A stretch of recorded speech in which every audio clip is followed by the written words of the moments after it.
Hey everybody, welcome to our Fluid Thinking Live event. My name is Stephanie Crane and I'm the brand manager here for Peak Commercial and Industrial, and I'm so excited to talk about preparing for spring.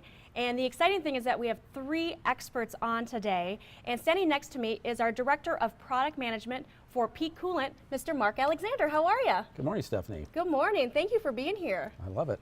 So before we get started, I just wanted to share, we are standing in our new corporate headquarters here in Illinois and standing in front of our Peak Wall of Fame, and we have tons of employee pictures as part of this wallpaper. It is really exciting. What do you think about this place, Mark? It's phenomenal. It is Love amazing. being here. It's beautiful, absolutely beautiful. So before we get started, Mark, because we've got distributors and we've got some end users on the line today, I want to make sure that we cover a couple of housekeeping tips. So the first thing is that this video will be available to share after today's event, so feel free to send it to those that couldn't join us today. And then secondly, our audience, they have to stay for our Q&A session at the end, because for every question that you ask during our Q&A session, you receive a $10 gift card. I mean, how cool is that? They ask a question, That's they a get cool paid. deal. All right? So now you've got the pressure to actually answer all the questions. All right, somebody's got to do it. Yeah, right? So Mark, let's go ahead and get started. So you've been in this industry for how long? More than 35 years. More than 35 years. So this makes him an expert. And we're going to be talking all about our new line of OET, and I'm just super excited to be sharing this with you today. So Mark, tell me, what exactly is OET and why was it launched? Well, Peak Original Equipment Technology is actually a line of coolants that are designed to meet the exact needs of the vehicle manufacturers. And as the name implies, Original Equipment Technology, the coolants do match the color and technology that's in the vehicles as they were right from the factory. And it's divided into three ranges: Asian, European, and North American, as you see here. Okay. And each of those is designed to provide for the specific needs of those vehicles. Okay, so we have basically a brand new line of coolant. And so why was this line particularly launched to our customers? Well, before I can answer that, we really need to look back over the years at what kinds of changes there have been in vehicles, coolants, and also in the DIY consumer. Okay, get ready for a history lesson, because he's the man, he knows this stuff. That's good. So before 1995, virtually all vehicles in the U.S. were filled with green conventional coolant. Makes sense. And they use inorganic additive corrosion inhibitors. In 1995, GM launched the first coolant that contained organic additive technology. They dyed it orange and they branded it DexCool. So it was originally inorganic and then it was organic. Why was there a need for that change? Well, because over time, the engines and cooling systems changed, Okay. and the metals in them changed. It went from primarily cast iron engine blocks and cylinder heads with brass, copper radiators and heater cores, Okay. to much more aluminum, and to today, that is virtually all aluminum in those systems. And that's for weight savings and fuel economy benefit. Okay, so basically there was major material changes that needed to change with the technology. Right, Okay. exactly. So after Ford and Chrysler came out with hybrid organic additive technologies, the major coolant manufacturers launched what became known as all makes all models coolants. Okay. And if you remember, those are yellow and they're designed to be compatible with conventional organic technology and hybrid organic Okay. additive technology. So you can put it in any of those systems. Okay, makes sense. Over time, the vehicle population changed as well. So what was primarily the big three, Ford, GM, and Chrysler, Right. became blended with Asian and European brands being manufactured here and becoming a bigger part of the population. In fact, the Asian and European brands now outnumber the North American. Oh, no kidding. Okay. Good Those to know. manufacturers don't agree on what the technology should be in those systems. And so that led to a proliferation of formulas that are specific to each one of those manufactured vehicles. At the same time, we found that the consumer population was changing as well. Okay. So what was primarily all makes, all models buyers who knew they needed coolant, they didn't know what coolant they needed, they were cost conscious and they just needed to top off the system. Okay. We've seen the emergence of another population of buyers, the vehicle-specific ones. And these are people that are more engaged with their vehicles. They tend to be more hands-on. They only want products that deliver original equipment level of performance, and they're willing to pay more for those. They go to the dealerships to get the coolant, and they get sticker shock. These Okay. are very expensive coolants. They can be anywhere from $35 to $45 a gallon. Wow. Okay. So at Peak, we realized there was an opportunity and a need to launch a line of the original equipment technology coolants to deal with the complexity that's been created in the marketplace and to help the customers find the vehicle, the coolant specific to their vehicle. So if we have our customers out there and say they have a BMW, then they would know to go to the retail rack that's specific to a BMW type of car. Is that correct? That's right. Okay, that makes sense. So tell me a little bit about why there are so many colors of coolants. Especially, I mean, we have all this range here. Why are there so many colors?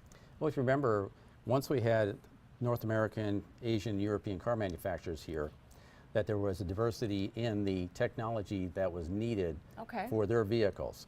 And color is an indicator of the technology. It's not the only indicator, but is one that they use to make sure the right coolant is in those systems, either at the factory or coming from or in service.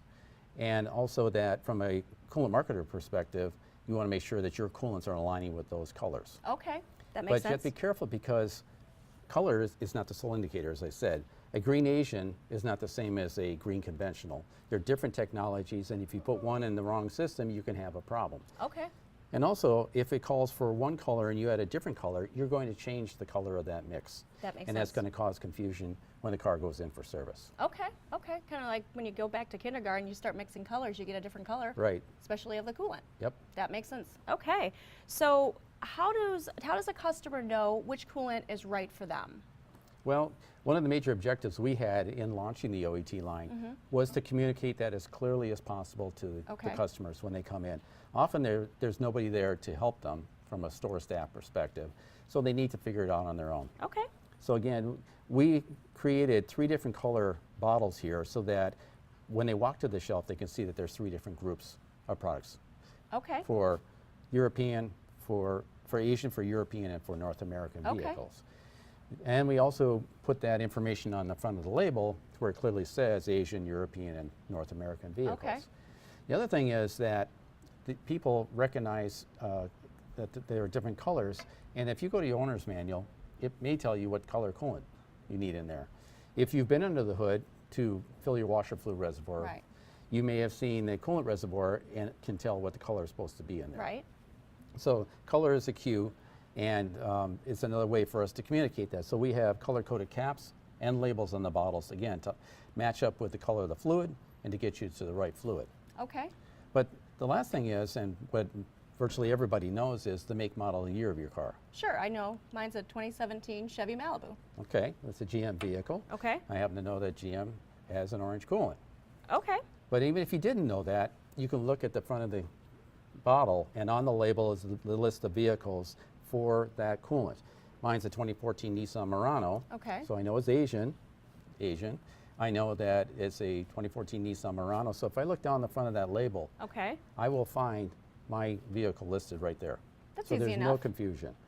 And also that kind of information is available in an application chart for each one of the ranges that we have at the shelf. So they can walk up, they can pick up the chart, they can figure out for the vehicle and the color what coolant they're supposed to have into it. Okay. That same information is also provided to the stores so that you can go to the counter and the staff can help you through a make, model, year lookup in their system and tell you exactly which coolant it's supposed to That's be. easy enough. And we've got different groupings of family, like you said, Asian, European, and North American, and then they have different cap colors. Now, is there different formulas based on, I mean, is it like 50-50? Is it, so what type of formulas are available? Well, as you see, we have complete coverage for the technologies Okay. across the 3 different types of vehicle manufacturers. And yes, they are available currently in 1-gallon bottles Okay. in both concentrate and 50-50 dilutions in cases. And we Okay. are also going to provide same products, formulas, in drums for our commercial customers. Oh, fantastic. So we do have both end users and distributors on the line today. So what kind of opportunities would be available for our distribution network versus the DIYers that would be going into a retail store? Well, certainly on the commercial side, you have the end users that are the installers, Right. commercial garages, and many of them are doing Asian-only vehicles or servicing European-only vehicles. Okay. So again, I think that the drums are the perfect solution where they're going through larger quantities of these specific coolants for those types of operations. Okay, so today we're talking all about spring, the spring season. So why is important, what is the most important tip that you could provide to our audience today all about spring and making sure that they're coolant ready? Well, there's a couple things that you can do. One is make sure that your coolant reservoir has got enough coolant in it. Okay. That's critical to ensuring that you have the right corrosion protection. Number two is to change the coolant when you're supposed to change it. And the Makes change sense. intervals vary significantly across vehicle manufacturers. Oh, they do, okay. And the third thing on the commercial side is when people replace components such as radiators and water pumps, change the coolant. Okay. You put the old coolant back in, when you put in those new components, you're not going to have the protection that those new components need, and you'll be back replacing those components again very soon. That makes sense. Okay, well, I appreciate those tips for, for the springtime season. So my last question to you, Mark, is why exactly should customers buy Peak branded products? Well, at Peak, you could buy with confidence any of our products, but we make sure that we work closely with the vehicle manufacturers to understand those engine and cooling systems, to know what the materials are in there, whether they're metals or they're the elastomers, the hoses and the gaskets, so that we have the right coolant chemistry for those systems. And then we have a world-class distribution system that makes sure we get the product to our customers on time, every time. Excellent, and we've been around for over 40 years, so that says a lot as well in the industry. It does. Excellent. Well, Mark, we have our second expert that's going to be coming up and talking all about the spring season as well. And I just can't say thank you enough for being here. We appreciate all your time and all your expertise. I love it. Thank Thank you you so much. Appreciate it.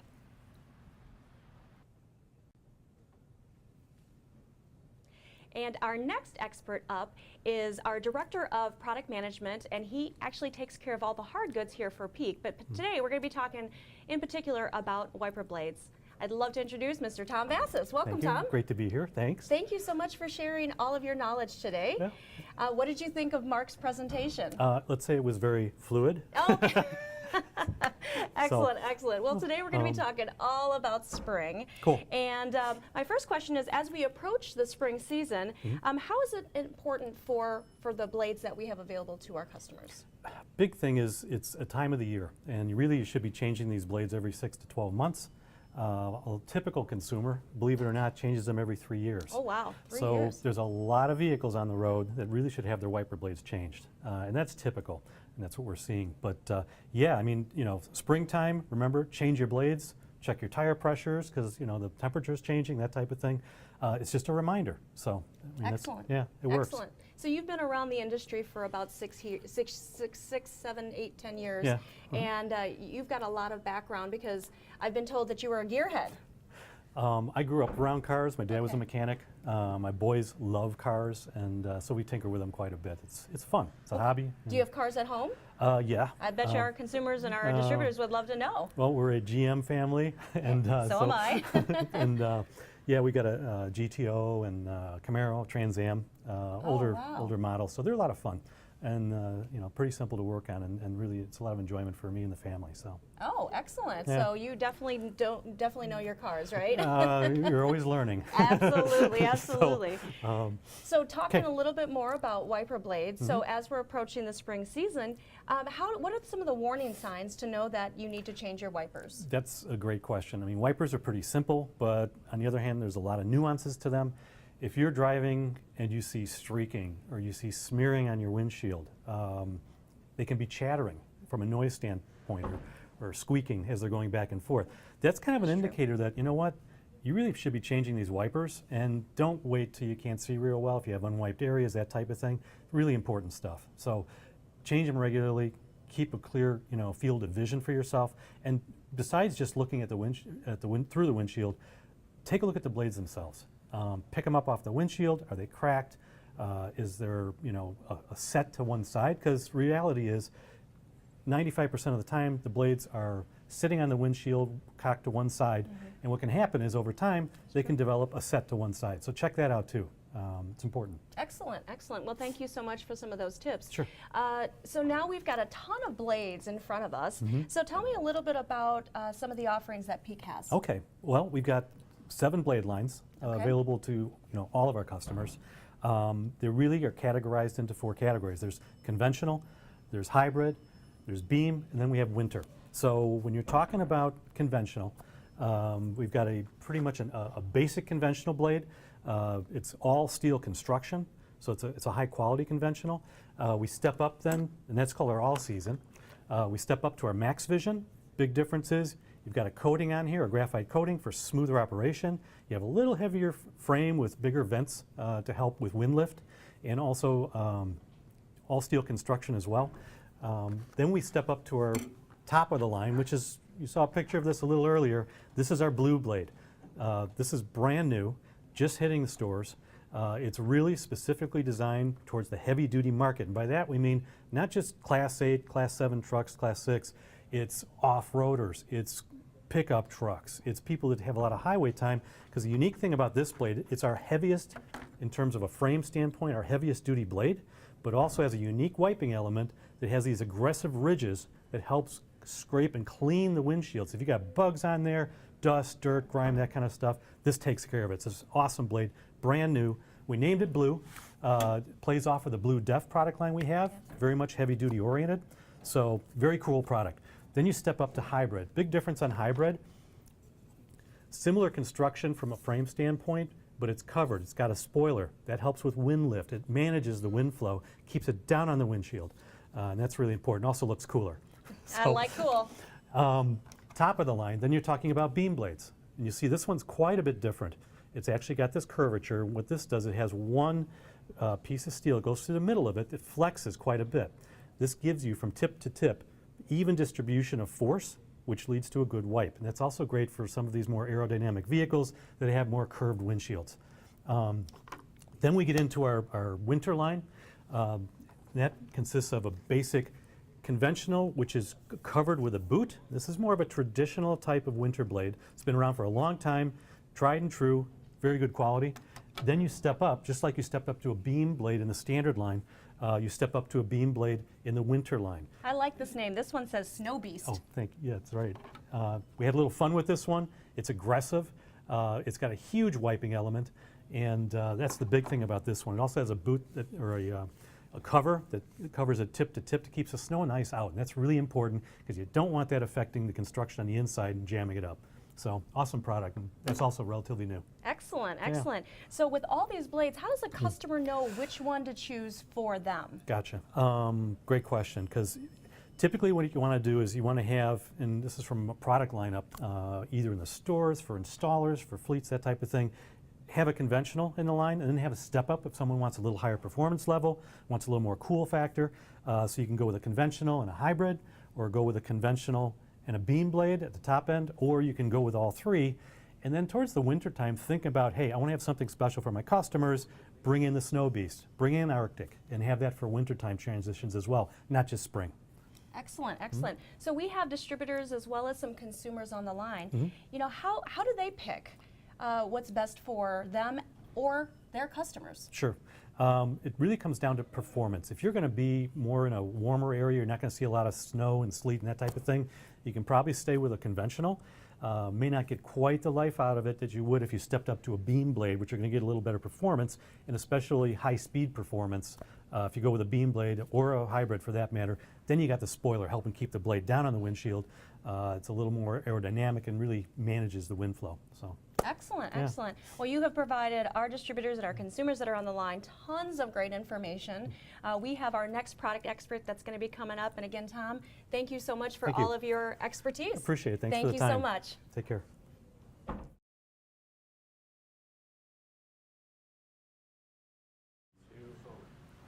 And now we have our third expert that's on with us today, and he's been in the diesel fuel industry for over 15 years, and he is our business unit manager. I'd like to welcome Mr. Steve DeVard. Welcome. Oh, thanks, Stephanie. I can't believe this is probably my 5th Fluid Thinking Live event. It's amazing. I'm so glad to be invited again and talk about diesel fuel additives. Excellent, excellent. So tell me, what do you think of Tom's presentation? So, if I didn't like diesel fuel additives so much, I would be a wiper guy. Well, I think Tom would appreciate that comment.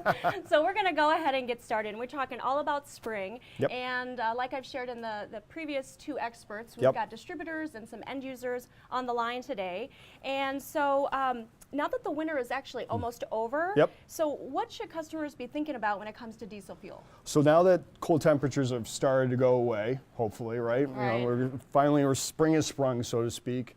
As temperatures have gone away, fuel marketers stop using cold flow improvers, anti-gel products in their fuel now. And so when a fuel is being picked up at a terminal, most likely it's going to be the same way as it was before the winter, which is unadditive fuel. And unadditive fuel is pretty much the norm. Out of the 60 billion gallons of diesel that is sold in the United States outside during the winter time, most of that fuel is unadditive. There's nothing in there to protect the engines and protect the equipment itself.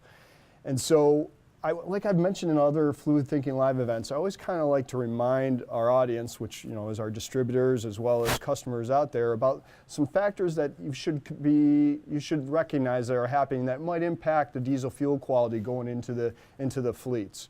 So Sean our good-looking man Sean, He's our camera guy today, can put up that slide. Great. So four things that I think are important when we talk about diesel fuel quality. The first one being diesel fuel can come from a lot of different sources now, or crude can come from a lot of different sources now, whether it's up in the tar sands up in Canada, or it's the Bakken and the shale gas that is mentioned quite a bit now in the news in North Dakota, South Dakota, all of which are being brought into the refiners today, and they make a quality diesel, or they make a diesel that's the standard, I should say, but there's what we're seeing is a lot of different levels of salts coming out of the refinery gates, and that salt can play havoc in terms of overall diesel fuel quality for the fleets. The second issue that we're finding happens a lot more, is now biodiesel blends will start increasing. Now, biodiesel is not bad, but fuel marketers are looking for ways to achieve certain renewable fuel standards, and so they add more biodiesel into the blend. And so what can happen is biodiesel comes from different places or different sources, whether it's tallow, sunflower, what have you, but that it's all could be made differently. And biodiesel also attracts water. Water can impact the fuel quality as well.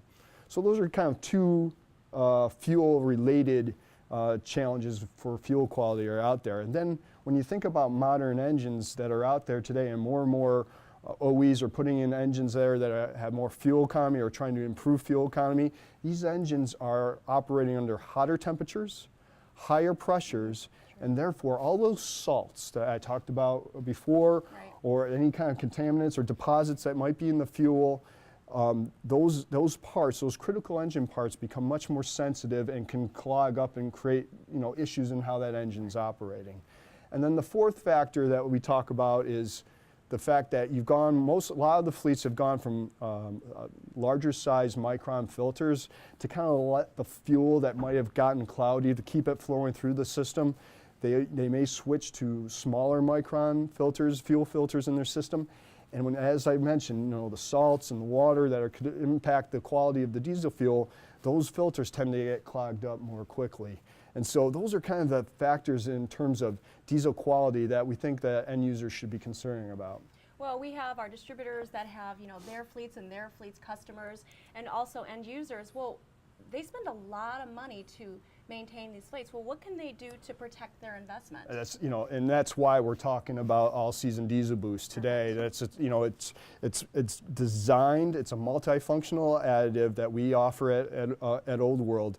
It's a multifunctional additive that contains detergents, corrosion inhibitors, lubricity, and in some cases cetane, all of which are designed to offset some of those issues that I was just talking about and help improve the health of that engine and of the fleet's engine and all that. So, okay. Sorry. No, that's all good. Hey, we're live, so you never know what's going to happen when you go live. So what kind of problems, we've been talking about the poor diesel quality, what kind of problems would come up that our customers and our viewers should be aware of? Right, so those deposits that I talked about, Right. those deposits can make it to critical engine parts. And the one that I like to focus a lot on is the injector themselves. Okay. And the injectors, there's two parts where if deposits start forming, and they can form fairly quickly at the nozzle tip, with the little holes where the fuel is sprayed into the combustion chamber.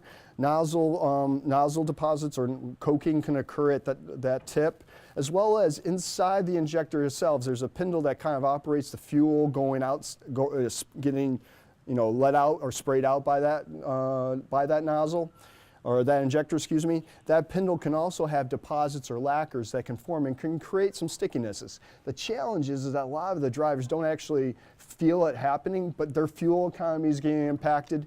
And then the thing that I like talking most about, no, I don't like it, but it's a problem that we hear more and more about over the past year, is the DPF and regeneration, and that whole process that a lot of engines now have that fill up, the DPF has to be regenerated so that the machine operates as the way it was intended. So one of our Fluid Thinking Live events that we've done, you talked about a bus fleet and DPF. What was the story behind that? Yeah, it was a great story. And so what was happening with the fleet is that their DPFs were clogging while the bus was traveling on the road with people on it. And so if Sean can move to the slide, which will show the injectors, or a dirty injector. So on the left, you'll see it's just a still picture of an injector, and you can see large droplets of fuel coming out of that injector. And those large droplets are, when the combustion chamber process occurs, if it doesn't burn off the entire fuel completely, those large droplets become soot. And what was happening at that fleet and other fleets that we've talked to over the past year is those soot particles then flow through the exhaust cycle and get picked up by the DPF, which is those two pictures on the right side of the slide. And you could see right there that there's some blackness that's caked onto that DPF, and that impacts the operation of the engine. Sean, if you could switch over to the diagram that we have. This just shows you where that DPF is in the exhaust cycle. They put the DPF in there to collect the soot that comes from the combustion process, and it prevents it from going into the SCR so that the SCR can really focus on the gases that are coming out of the exhaust process. But that DPF, if it fills up like the way it was in the previous slide, it gets filled up with soot, it will actually slow down. And so that bus fleet up in Wisconsin was actually, they had to actually pull off to the side of the road with people on it that were traveling from point A to point B, and they actually had to call dispatch for another bus to come and pick them up. Wow. And then offload those passengers that are on the bus, and that bus had to sit there for 30 minutes on the side of the road running a regen in order to at least burn off enough of that soot that's kind of gathered on the DPF so that the engine would then operate the way it was intended to do. That's a lot of downtime. It's a lot of downtime. It's a lot of downtime, and so when you think about what all-season diesel boost can do, by using all-season diesel boost, and what that fleet did up in Wisconsin was doing, they used it continuously for every fuel. Okay. They saw a significant reduction in the amount of regens happening, because if Sean shows us the next slide here, by cleaning the injector, not only on the tip but on the inside, you can go from a clogged injector spray, which is a bit more narrower, larger droplets on the left-hand side, to something that's much more finer and cleaner on the right-hand side. Less large large droplets in the combustion process will reduce the amount of soot coming out of this cycle. And when you think about this, Stephanie, and thanks, Sean, for bringing that, showing those pictures. When you think about it, for pennies per gallon, this is fantastic insurance for the fleet to make sure that they're operating their fleet is operating the way the original equipment manufacturers intended. Okay. Well, all-season diesel boost, what kind of product options do we have for our distributors and our customers on the line today? So we got three options. Okay. The first one is our 32-ounce bottle. Sean, if you want to throw that slide up.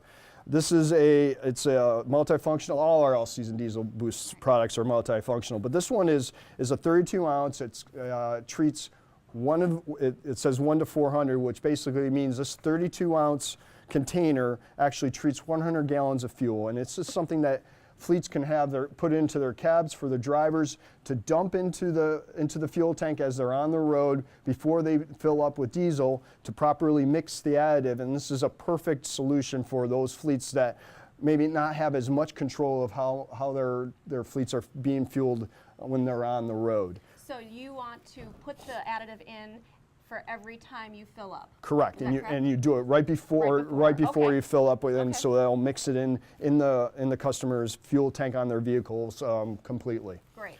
So then, for those bigger fuel customers that are out there that may have an opportunity to splash blend, or they have their own tanks at their system, we do offer 2 additional commercial size, more concentrated versions as well. The first one being the All-Season Diesel Boost Premium product, which contains the detergents that I talked about that Right. keep those engines clean and clean up dirty engines, but it also contains the corrosion inhibitors, the dispersants, the lubricity improvers, and with this one we add cetane as well. And that additional cetane helps with cold starts in the morning because it helps improve the combustibility of the diesel, as well as the fact that the engines tend to run a little bit smoother when there's a little additional cetane in the fuel.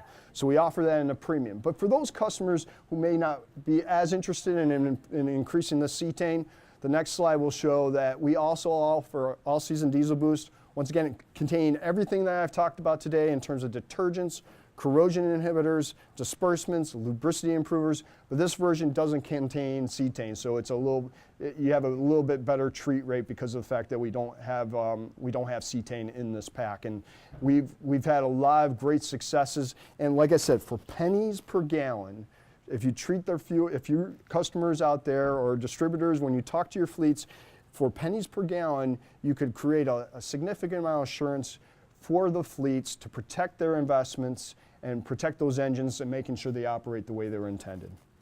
Wow, that is a lot of great information. Thanks. Thank you so much. So now that we are in the spring season, what kind of tips can you share regarding the diesel industry with our audience today? Just like spring cleaning with your house, right? Right. You spent the entire winter kind of buckled down, and now it's time. And most of the fleets that have been operating with maybe winter additive through the winter season really probably didn't have many things in that additive cleaning the engine up. Just like when you clean your house, now's the time to start going and using a product like All-Season Diesel Boost to clean up the inside of your engine, clean those critical engine parts, spring clean up your engine, and then continuously use it to keep it clean throughout the entire spring and summer season. Wow, you have shared a lot of great information with our audience Thanks. today. And our 3 experts, they're going to be here on standby for any of your questions, because we are now at the end and starting in our Q&A session. So thank you so much, Steve. Knuckles. Knuckles, woo! Yeah, we did it. We're here and we're taking care of business to make sure that you guys are educated. So for those of you guys who don't know it, Q&A. For every question that you ask, you will receive a $10 gift card just for participating. So we thank you so much. So Steve, don't go anywhere. Nope, not leaving. Hang with me. So I'm going to go ahead and go right to the line and see what questions that we have. So we have our first question and this is actually a coolant question. And I have to tell you that Mark Alexander, unfortunately, he had to kind of go off site. So now we have Dr. Frank Cook, who has been a part of the industry for over 30 years. So come on camera, Mr. Good afternoon. Dr. Frank Cook. This is an honor. Thank you so much. So here's the question about coolant. Do I need to monitor the coolant condition and appearance in the summer and winter? Yes, you need to monitor at all times. It's not just strictly for freeze point protection, it's also for corrosion protection, and that's year-round. Okay, excellent, excellent. And let's see, kind of keep on going here. Actually, we have a question for Tom for blades. So come on out. It's fun to have 3 people on board. All right. So Tom, the question comes from John. How often should I be changing my blades? A lot depends on what part of the country you're in. Typically, the recommendation is every 6 to 12 months. But the best way to tell is what kind of quality of wiper you're getting. Okay. Number 2, take a look at the blades. Pull them off the windshield, see if there's any cracking, tearing, see if they've taken a set to one side or the other. And that's a pretty good indicator of when you need to change them. So. Okay, excellent, excellent. We do have another question for Dr. Cook. They're just popping up. So the question comes from Mark from Minnesota, Is a flush necessary when changing my antifreeze/coolant? It's preferred. Is it necessary? Well, if you don't, you're leaving an old and worn out coolant in there, and depending on the capacity of the system, you might have a fourth to a third of the old product left in there. So if you have the capability to do a flush, it's the right thing to do. Okay, excellent, excellent. And we have an additive question for Mr. Steve. Come on over. Thanks, Dr. Cook. So the question comes from Josh from New York. Can you over-treat your fuel with an additive? So, yes, it is absolutely possible to over-treat. What we've done when we've designed our additives in the Peak offering is that we go through what we call no harms testing. And no harms testing is designed to over-treat and verify that if you over-treat by 5 times what is indicated on the bottle, there would be no harms to the engine. And we've done that with all our additives. And so as long as you don't over-treat 5 times the amount that's indicated on the bottle, you should be safe. But generally the rule of thumb is you should try to make sure that you treat to the level that's indicated on the bottle. All right. Yep. Excellent. Well, that is all the questions that we have today. So I just want to thank everybody for being a part of our Fluid Thinking Live event. And watch for the next one that's going to be coming out very, very soon. And this video will be available after today's event. So watch for that, and of course share it with those that couldn't join us today. So on behalf of all of our experts, have a great day.